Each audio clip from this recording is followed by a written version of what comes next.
Friends, मैं हूँ लक्ष्मी हवलादार। फिर से स्वागत है मेरे इस चैनल में। और मैं इस वीडियो में बताने वाली हूँ कि कैसे लोग एंजाइटी में क्या क्या चीज़ें वो नुकसान कर सकते हैं। अगर आप कोई सैड सॉन्ग सुनते हैं तो उसका कैसे नुकसान होती है, तो आइए मैं आपको एक अलग मीनिंग देती हूँ। तो फ्रेंड्स, अगर आपने मेरे चैनल को सब्सक्राइब नहीं किए होंगे तो प्लीज़ इस चैनल को सब्सक्राइब कर लीजिए और अपने लोगों में इस वीडियो को शेयर कीजिएगा। आइए आगे बढ़ते हैं।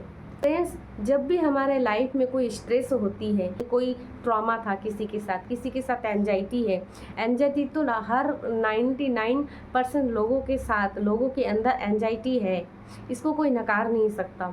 और ऊपर से स्ट्रेस भी है, बीमारियों से जूझ रहे हैं। ऐसे में क्या तो वो अपना माइंड ठीक करे और क्या तो वो लॉ ऑफ अट्रैक्शन लगाए, क्योंकि लॉ ऑफ अट्रैक्शन तो चल रहा है, लेकिन आपके माइंड में इतनी सारी गार्बेज भरी हुई है, इतनी सारी गंदगी भरी हुई है माइंड में कि वहाँ पर कोई पॉजिटिव चीज़ जाने के लिए और कोई नया थॉट्स डालने के लिए जगह ही नहीं मिल रहा है।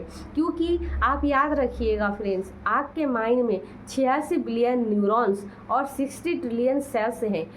और जितने भी स्ट्रेस और एंजाइटी और जितनी भी तकलीफ और जितनी भी उसकी भावना, जो नेगेटिव भावना है, उसमें व्यक्ति इतना दबते चले जाते हैं। और उसका सिर्फ कारण एक ही कारण है कि व्यक्ति जिसके अंदर इतनी सारी नेगेटिविटी है, एंजाइटी भी है और स्ट्रेस भी फील कर रहे हैं, उसको अकेले रहने का मन कर रहा है। तो उसको सिर्फ एक ही चीज़ आप देखिएगा कि वो व्यक्ति हमेशा कोई सैड सॉन्ग सुनेगा या तो वो अकेले कुछ हट के रहने की कोशिश करता है। ऐसे में उसको जानना बहुत ज़रूरी होता है, क्योंकि उसके मन में कुछ ना कुछ ऐसे बात चल रही होती है उसके दिमाग में, जो वो अपनी फैमिली से शेयर नहीं कर पाता, जो अपने फ्रेंड से भी शेयर नहीं कर पाता, ना किसी से शेयर कर पाता है। उस नेगेटिव थॉट से वो कॉम्प्रोमाइज़ कर लेते हैं और उसमें ये डर होता है, फियर भी है उसको।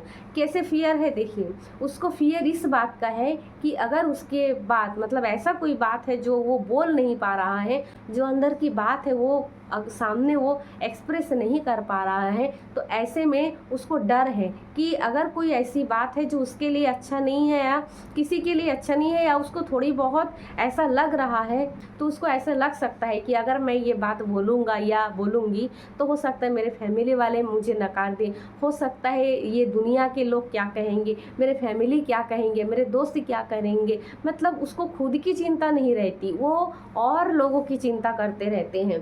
तो वो इस चीज़ों में, उस चीज़ों को कॉम्प्रोमाइज़ करते करते वो खुद ही इतना लो फील कर लेते हैं कि उसकी वो जो चिंता और उसकी जो एंजाइटी है वो और ज़्यादा बढ़ जाते हैं, और जिसके कारण वो बहुत दिन तक उस चीज़ों से जूझते रहते हैं, अकेले जूझते रहते हैं।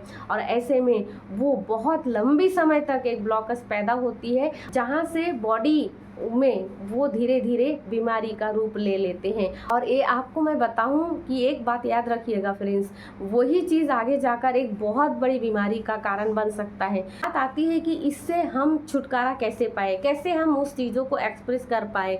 तो उसका मैं 3 कारण यहाँ पे बताती हूँ। तो सबसे पहला कारण, अगर आपके पास या आपके घर में अगर आपके दोस्त मित्र कोई भी अगर ऐसे हो कि आपको पता चल रहा है कि, या आप भी हो तो, और आपको ऐसा फील हो रहा है, या आपके फैमिली में कोई ऐसा व्यक्ति हो जो ऐसा फील कर रहा है, इस दौर से वो गुजर रहा है, तो सबसे पहले कि उसके साथ बात करिए बैठ करके, और उसको अकेले मत छोड़िए। और डांटने की बजाय उसको सहानुभूति के साथ उसको मन की बात जो है उसको सुनने की कोशिश कीजिए।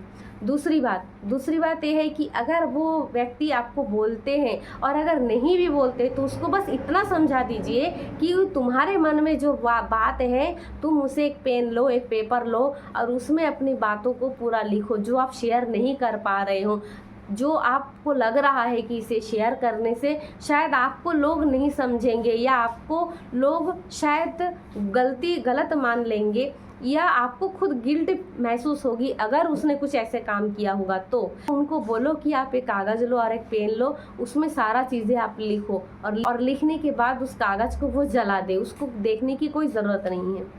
तीसरा स्टेप ये रहेगा कि अगर वो कहीं पर गए होंगे पहले, या घूमने गए होंगे, या दोस्तों के साथ घूमने गए होंगे, या फैमिली के साथ कहीं पर आसपास में गए होंगे, तो उस जगह को दोबारा वो जाए। यानी कि आप यहाँ पे एक सवाल हो सकता है कि मैम वो जगह तो बहुत दूर है जहाँ पर कभी घूमने गए थे, जहाँ पर उसको आनंद आया था।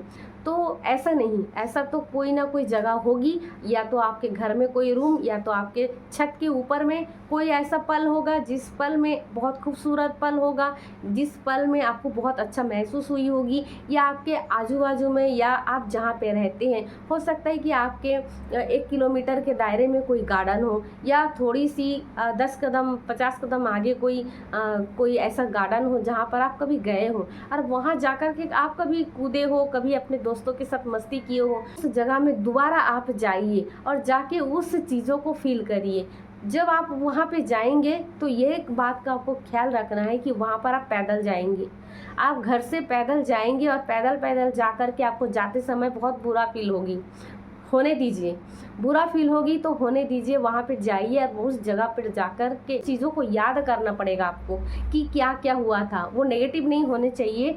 जो पल आप खुश होकर बिताए थे, उस खुशी की पल को आपको याद करना है, और जैसे ही आप याद करेंगे आपको बहुत अच्छा फील होगा। जब आप वहाँ से रिटर्न आएंगे पैदल, तो आप एक अलग ही जोन में आएंगे।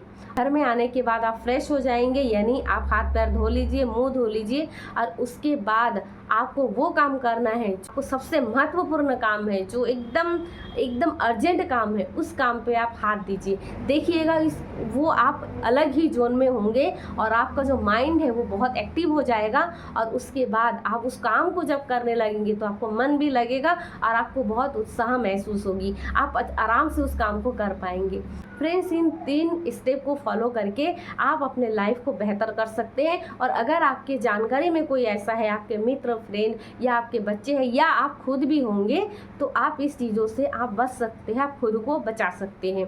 क्योंकि लाइफ बहुत ही सुंदर है और बहुत ही खूबसूरत है। इसे इस तरह से बर्बाद मत करने दीजिए। कोई तो पल छोड़िए कि उस पल में आपको इंजॉय मिले, आप हेल्थ, वेल्थ और आपकी रिलेशनशिप बहुत अच्छा रहे। इसी वीडियो को मैं यहाँ पर एंड करती हूँ।